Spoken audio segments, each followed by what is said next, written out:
What's up, everybody? Michael Silva here. You're watching the Daily Stock Market Brief. In today's video, we're going to be wrapping up the week, looking at the weekly time frames. Last week, when we came to the end, we talked about the hangman candles.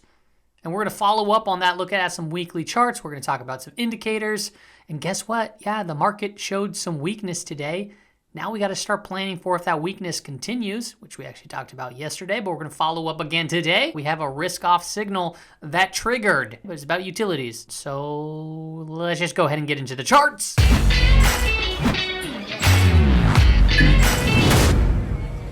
All right, welcome back. So there's a couple things I want to really cover today, and that's, is energy's dip going to be bought? And then is utility signaling something as far as a risk-off move? Well, we'll talk about both of them. Let's start with utilities. Utilities on a relative performance basis, meaning utilities over SPY, okay? The sort of ratio. When the line goes down, that means utilities is underperforming the SPY.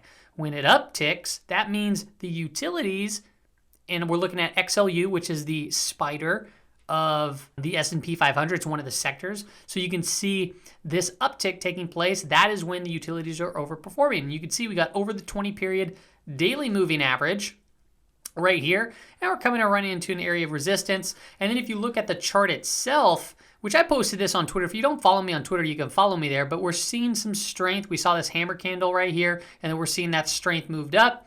Now we're starting to look at around 64 for potential next area of resistance. You saw it here. You saw it basically throughout here as well. So it's showing a little bit signs of strength, and the RSI is now getting back above 50. So, hey, utilities is looking pretty good thus far. Energy, this is important. So this is the same thing right here, relative strength chart down below. And then we have XLE right here. So XLE over SPY, when this goes down, it means the XLE is underperforming the SPY. Now, we've seen this happen for quite some... Actually, you know what? I want to point this out really quick. Notice from November how it's been going down just basically like a straight line. Why is that? Well, utilities were underperforming the SPY simply because everything else was doing so good. All right, so now back to XLE. XLE since November, this is a longer time frame. This is where November is. It's been going up. So we've been seeing strength come into energy, and that makes sense. I mean, we've called the positive divergence here, we called the negative divergence, and then we saw the pullback, and now we're starting to still see continued strength. Today we saw some weakness, some pretty big weakness, and I want to know if the dip's going to get bought. Now, yesterday we ran into this area of resistance. You can see ping, ping, ping. So every time it pings, it falls. Ping, fell, ping, pong, carry on, it falls. Now, is the dip going to get bought? Well, perhaps. What I want to call out here is the golden cross. Okay, so the 50 period crossed over the 200 period. Could mean a trend is shifting, a trend is changing. You know what's funny is this looks like the chart, not really all that like it, but back in, I think it was July or August, I started talking about the golden cross that took place on the S&P 500, and I was ridiculed over and over. You know, oh, that doesn't mean anything. It's old stuff, blah, blah, blah, blah, blah. Well, clearly, you can see where the S&P 500 is now from those dates, and it's significantly higher. I honestly think it was even back a little bit further. But it's not like the end-all, be-all signal, but it is something to consider because we're looking at two Godfather moving averages, the 50 period, the 200 period. That's known as a golden cross. So we might pull back here, but if the cross holds and the support holds, we can very well break above 45 in the near future. My personal opinion is that energy will get bought back up because it's been such an underperforming sector relative to the SPY. And it still has a long way to go to match back up to its old relative performance since the February crash. All right. So yes, my personal opinion, the dips are going to get bought. All right. And then when it comes to utilities, they're looking pretty strong in the short term as well. Let's get into the indices today, starting with the S&P 500 on the weekly time frame. Then we're going to get into the other ones as well, and then get into the indicators because I want to talk about the risk-off move. Okay, so we talked about the hammer candles last week. Guess what? We didn't get a confirmation to the downside, but we did not get a confirmation to the upside. Okay, we saw a down week, 1.48%. Holy moly, the world's on fire. Guess what? Fed's going to step in right now because we went down 1.48%, and we're going to boost it right back up. I'm only kidding, but seriously, here's the important key levels to watch out for. All right, so we broke above this broadening wedge pattern, megaphone pattern, whatever you want to call it. We're seeing a huge range candle this week, right? The hanging man candle. And now we're starting to see subtle weakness. All right, it's good for the market to pull back, right? That's healthy. But what you want to watch for is this blue line. That'd be right around, let's call it 37.50. And then this black line too as well. The main key one would be the black line to watch down for. And we're going to zoom in on the daily time frame to get a better view of this, which we actually talked about the other day. But notice where the 20 period moving average is. That's the middle of the Bollinger Bands. That's right around 35.50. All right, so remember that. Let's zoom in here, okay? Let's first look at 35.50. 35.50 is right here. Boom, that's the 20 period moving average on the weekly time frame. And guess where that's right around? This little pink box. That's that risk range, that support zone, all that confluence that I was talking about on yesterday's market brief. 3,200 was a key level last year, right? We, support, broke through it, resistance, and then we broke through it, support. So it acted at a very key level, that 32.20-ish, 32.25. Now, this pink box, that lines up with a fib level from the retracement. If you match it from here to here, I forget which one because I forgot to look again. I think it's like 30 or 20 something percent. But basically we have this area of resistance that was broken and now becomes support. We have the 200 period sloping into it. We have the fib level. Then you match it up with the February all-time high. If we crack below this channel, which we bounced from it a little bit today, right? So this channel is still holding. We'll probably see strength around the 50 period moving average, but if it starts cracking even lower, this right here is going to be a hot zone to want to get long. And by go long, I mean you want to look at individual stocks within the S&P 500 or even the SPX or the SPY, but you'll probably get better bets from the S&P or from individual stocks. But if we pull back that far, you can bet that there's going to be people buying within this range. It's almost a for sure thing. If it's not, you have stop losses for that. But a big move like that's going to be a 10% correction, and we already know what takes place when we get these fast drawdowns. We get the Fed stepping in, and all these programs get expanded upon. But we'll see. We'll see. Everything is still in overall bullish context is also another reason to believe that it'll probably bounce from those levels, but you've got to make sure that you scale profit. So now let's look at the daily time frame more zoomed in. Okay, I changed this up a little bit. We broke through that little flag consolidation pattern, but not by much. We closed below the 5 EMA, but we're still above this trend line right here. So maybe we ping pong around. That's an ascending triangle. Then we break back above 38.25, and that's when we scream higher. All right, and then we get an even significant more of a melt up, potentially. Keep in mind, just remember that area down here, so if the world's falling apart, everyone's worried and selling, and guess what? You'll be prepared because you'll know that there's going to be an opportunity down here, okay? A good opportunity with a good risk versus reward. Price percent oscillator also, bearish crossover today. It's still above zero, but that is a bearish crossover, so that could mean that we have more downwards pressure. It would make sense for the market to kind of pull back a little bit, given that its current run-up has just been absolutely insane. And honestly, this could be a sell the news event. We're talking about all this new stimulus, all right, and this new Biden Save America plan. I don't even stay on top of most of this stuff. To a small extent I do. I like looking at price action and volume because that tells me what the markets are doing and what they're pricing in, all right? So maybe this is a sell the news event, and that happens all the time where people bid up the price because they know that it's coming, and then as soon as it comes, they sell the news. We still have a long way to go to make sure that that's actually the case, but it's something to still consider. Dow Jones, let's hop into the weekly time frame, broke above this rising wedge pattern, but we're seeing some weakness. Remember the hanging man candle? We didn't get a confirmation to the upside. We didn't get a confirmation to the downside, but this week was a small range candle, meaning that the momentum has slowed down. Okay, so I want you to understand that. We get this draft up higher, we had this big gap up, and we've just been drafting up higher, and now the range of the candle got pretty small here comparatively to the last week. Start looking for a break below that, and then we have 30,500 as an area of support. On the daily time frame, 30,500 as support. That's right around this trend line. You can see that we bounced from the 20 period moving average, and this goes for most of the indices. 20 period moving average has been acting, the daily 20-period moving average has been acting as a very strong area of support. So we're going to just want to keep an eye on that because you typically get some sort of bounces. Now, a lot of people have been saying, oh, so we're just going to ignore all these gaps. I'm not ignoring all these gaps. That's why they're still on my charts. I still think that if we do get a correction, it could be very violent and fast, and it could fill a lot of these gaps. Now, I don't know when that can take place or how that's going to happen or, what could happen leading up to that, but still, structurally speaking, that's not that sound, and this drift higher with no consolidation is kind of worrisome. The candle itself closed below the 5 EMA today, and we're still within this flagging consolidation because you saw that it got bid up after bouncing from the 20-period moving average. If it starts cracking below that, well, we have this area of support as well, and then, as time continues, we'll reconfigure and just see what might be the next area.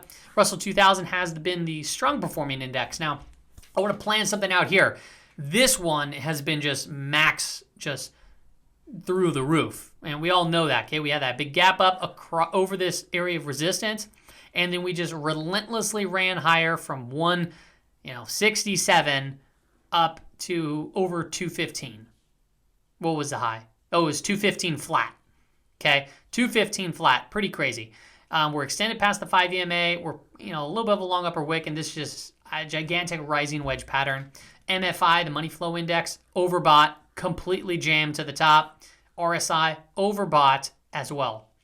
There's gonna be a breath in the market here eventually. This thing is going to have some sort of correction of some sort, so you got to be very careful if you're just hopping in long right here, right? A big part of the Russell 2000 is the financials, and the financials have been doing quite well. So that could be helping this big move up quite considerably. If you look at a stock like Goldman Sachs has also just been this vertical move to the upside. And if you go vertical in any chart throughout history, it always pulls back at a very, very fast rate, or it consolidates.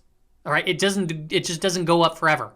But the farther the extension goes, the more violent the pullbacks can be. So the market's going crazy right now. I don't want, people and investors and people who watch this to start going crazy right now. Okay, that's not the time to go. Can this extend further? Yes, it can. All right, but you got to monitor and manage that risk as you go along if you want to play within this trend. I personally like finding pullbacks. On a bigger scale pullback, if this thing were to just hit down from this run up, 170, 175, right in this range would be just pristine because of this resistance. Resistance is just aggressive move to the upside. If it snapped back like that, I'd be buying long in a heartbeat, and it would just make for the perfect risk versus reward. That's not to say it's going to come. It might come, and if it does, just be ready. Daily time frame, doji candle, that means we're kind of deciding where we want to go, where we don't want to go. Still above the 5 EMA, still above the 20 period, still above this 191 support area. So we got a lot of support ahead of us.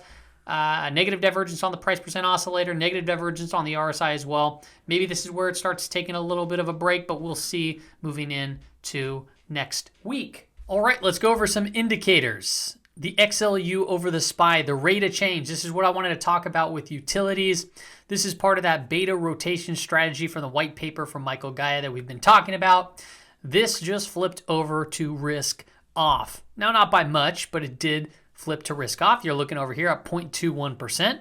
That means it's above zero. And what we've been saying is when it goes above zero, you can flip from risk on to risk off. What does that mean in this specific white paper that I'm talking about? That means you go from SPY over to utilities, and we saw some strength in utilities. We've been talking about watching utilities, and now we're starting to see some strength. So this can flip over next week, but it's at the end of the week that you want to look at the number. So we're positive, and that means the following week, which would be next week, you go to risk off on this specific indicator. That doesn't mean that the market's going to correct or do anything crazy, but what it is telling you is the conditions for a stock market to pull back are there and very real, and utilities can perform well in that environment.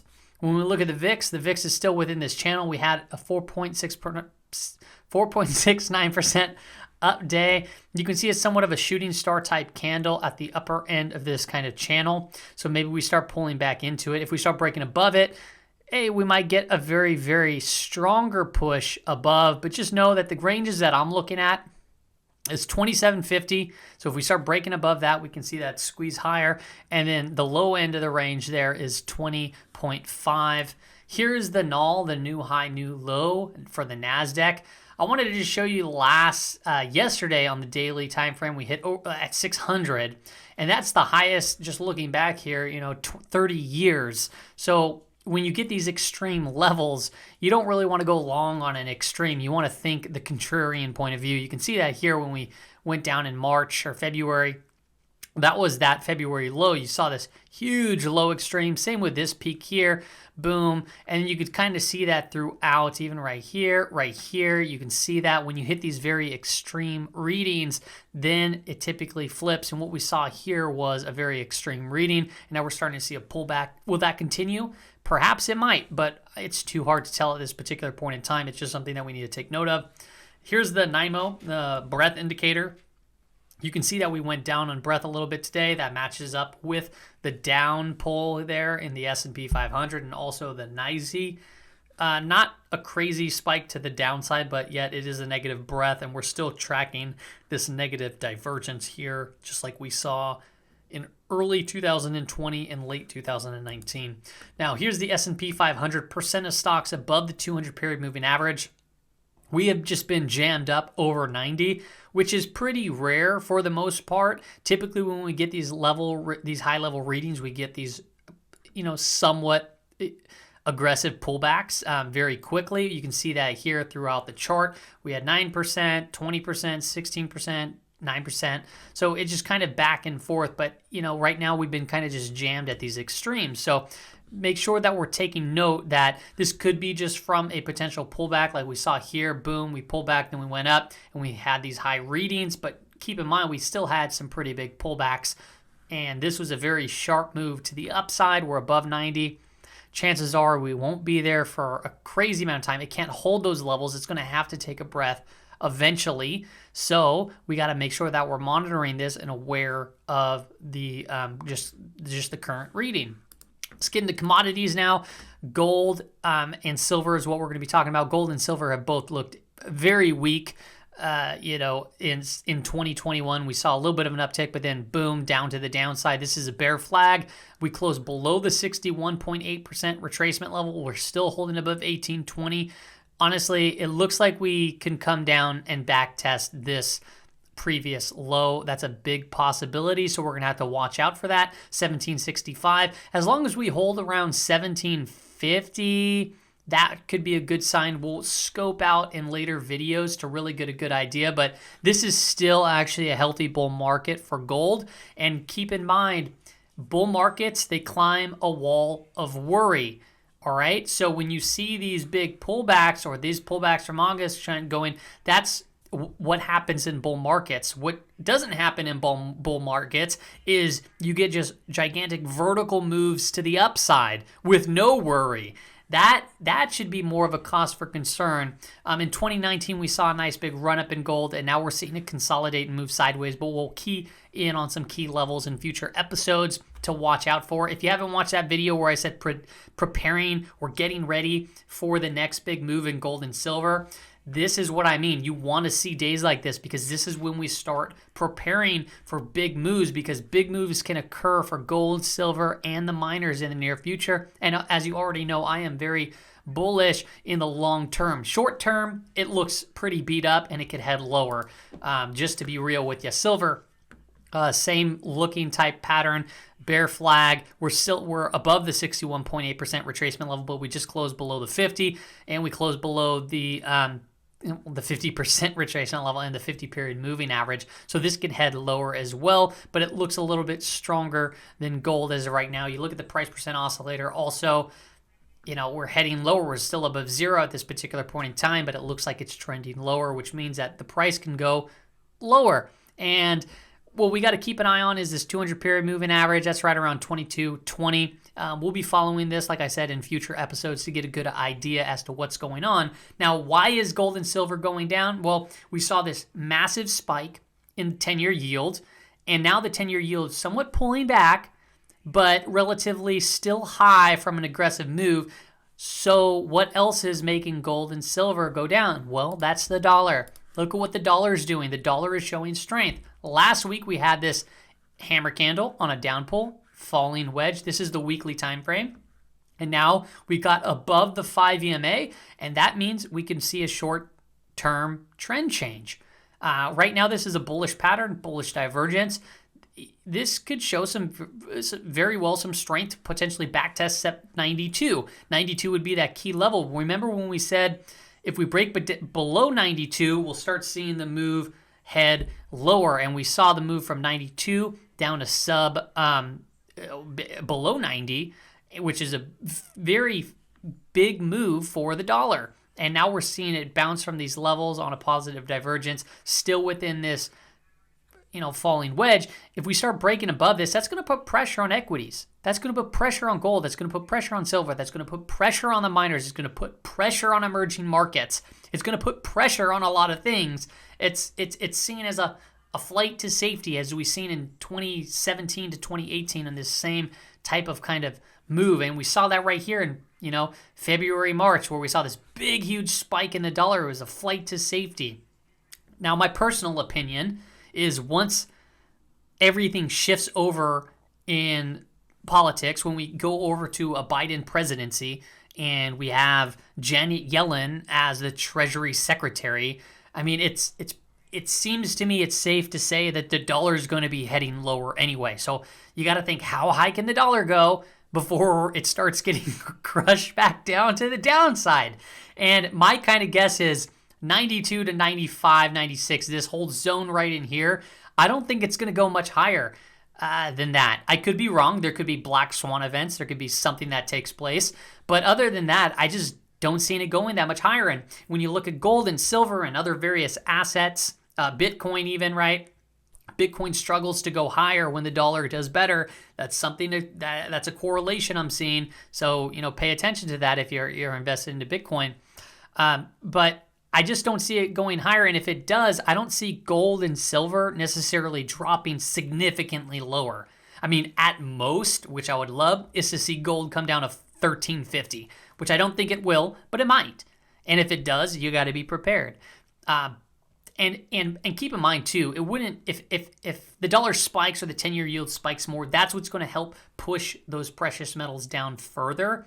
You got to see these things move in a rapid pace. If it's a nice slow move, for example, if the dollar just bounces nice and slowly, and not just some solid bounce, you're going to notice the difference between the two. So if it spikes like you saw the 10-year and then you saw gold just kind of fall flat on its face, there's a reason for that. If you see the dollar really start to spike higher to 95, all right, that's going to put a lot of pressure on the equity market. It's just going to happen. So we're going to have to monitor that and watch it. Daily time frame, you can see this falling wedge we broke out. Here's the 92 range that we marked out a while ago. We're still below the 50-period moving average, which is at 91.11. So there might find some hesitation right there. We had a hesitation at the 20 period. I would imagine we'd have the same thing happen at the 50 period. But then after that, 92 would be the level, okay? We had support, support, support, and even if you look back through the history, that's support. And then we broke down. Now we might be back testing it to head lower. If we break above it, then it's going to become support, obviously, because once resistance is broken, it then becomes support. And then we have the 200 period moving average also sloping down. So, the dollar's swimming up a very, very strong stream to the downside when you look at a chart and then you look at all the political headwinds as well. So keep that in mind. Here is the monthly time frame. We broke down through this bear flag. We did the same thing here in 2017, 2018. We broke down, and now we're seeing some strength right here coming back into the flag, just like we saw here. But keep in mind where it bounced from, the 200 period moving average, tagged it perfectly. And then we bounced up back into it, and then we found some resistance. So maybe we see a very similar thing take place here. I don't know yet. It's too hard to read from a monthly perspective. You look at this right here, and that doesn't look too healthy, right? The price percent oscillator, we're below zero. It's a wide spread between the two lines. It's a bearish trend. Yeah, we're seeing a little strength right here, but if we start bouncing 92, like I said, what do you know? It's right where this bear flag is. We're breaking down. Maybe we backtest and head lower. And it's not like this. I mean, well, actually, we came back, we back tested, and then we headed lower again, and then headed higher. But, this could be months before this plays out. When you look at the RSI, we are below 50 right here too. We were below 50, and then we finally crossed back above. So it's something to all take note of. All right, so just to wrap up kind of my thoughts on the week. Look, we've been talking about we have to watch utilities. The utilities rate of change, we switched over on that specific indicator. So we've been looking at those charts. The charts look pretty bullish for the most part, as we've been saying. This means that next week we could see some strength in utilities continue. We might not, but right now that's kind of where my head is at, is there's some strength in utilities. The energy portion, like I said, there's some weakness. I think that the weakness in energy, I think those dips are going to get bought. I can't say that with absolute certainty, but the way the chart looks, the way relative strength looks, the way that, we've been seeing this trend since November on energy, it seems to me personally like we're going to start seeing some strength. So you want to start looking at individual energy stocks that when we pull back into areas of support or, have good technical patterns, you want to get into those type of companies going forward. And then from a broader perspective, we mapped out some main key levels on the S&P 500 and various indices that we're going to have to monitor, because if the market does continue to roll over and the dollar continues to head higher, that's obviously, some signs of weakness if the dollar continues to head higher in the equities market. So we want to look for those areas of support that we can potentially buy into to see if we get this rip roar higher. But you got to always, like I always say, manage your risk, have stop losses in place.